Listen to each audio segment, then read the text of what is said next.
Hello friends, स्वागत है आप सभी का हमारे यूट्यूब चैनल पर।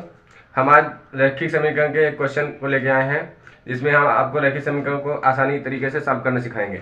देखिए, सबसे पहले क्वेश्चन को देख लेते हैं। क्वेश्चन क्या कह रहा है? क्वेश्चन कह रहा है कि दो संख्याओं का अंतर 26 है, इनमें से एक संख्या दूसरी संख्या की 3 गुनी है, संख्या बताना है। तो जाहिर सी बात है कि दोनों का अंतर दिया हुआ है, तो इसके मतलब एक संख्या बड़ी होगी, एक छोटी होगी। तो बड़ी संख्या हमने मान लिया x, छोटी संख्या मान लिया हमने y। अब फर्स्ट स्टेटमेंट क्या कह रहा है? फर्स्ट स्टेटमेंट कह रहा है कि जो बड़ी दोनों का अंतर जो है, यानी कि बड़ी संख्या x है, तो x में से छोटा वाला संख्या घटेगा। दोनों का अंतर दिया है 26। ये क्वेश्चन नंबर फर्स्ट बन जाएगा।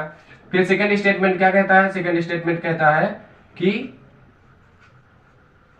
इनमें से जो एक संख्या है, यानी कि बड़ी वाली जो संख्या होगी वो क्या होगी? दूसरी की, यानी कि y की 3 गुनी, यानी कि x इक्वल टू क्या हो जाएगा? 3y हो जाएगा। ये इक्वेशन नंबर सेकंड हो जाएगा। अब x की वैल्यू इक्वेशन नंबर फर्स्ट में रख देंगे, तो x इक्वल टू 3y समीकरण एक में रखने पर, एक में रखेंगे तो क्या होगा?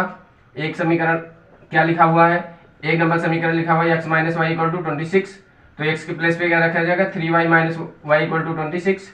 3y में से एक y माइनस होगा तो 2y हो जाएगा। 2y equal to 26, y equal to हो जाएगा 26/2, यानी कि क्या आ जाएगा? 13 आ जाएगा। y equal to 13। अब y इक्वल टू जो 13 आया है वो कहाँ रख देंगे? वो इक्वेशन नंबर सेकंड में। तो y इक्वल टू 13 समीकरण नंबर सेकंड में रखने पर सेकंड नंबर का समीकरण देखेंगे क्या है? सेकंड नंबर का समीकरण है x इक्वल टू 3y। तो x इक्वल टू 3y के प्लेस पे 13, यानी कि x इक्वल टू 39। अब बात करेंगे अगर बड़ी संख्या हमारी x इक्वल टू यानी कि 39 आ गई, और छोटी संख्या जो हमारी थी y इक्वल टू 13 आ गई। स्टेटमेंट के अकॉर्डिंग अगर इसको देखा जाए तो स्टेटमेंट में क्या है?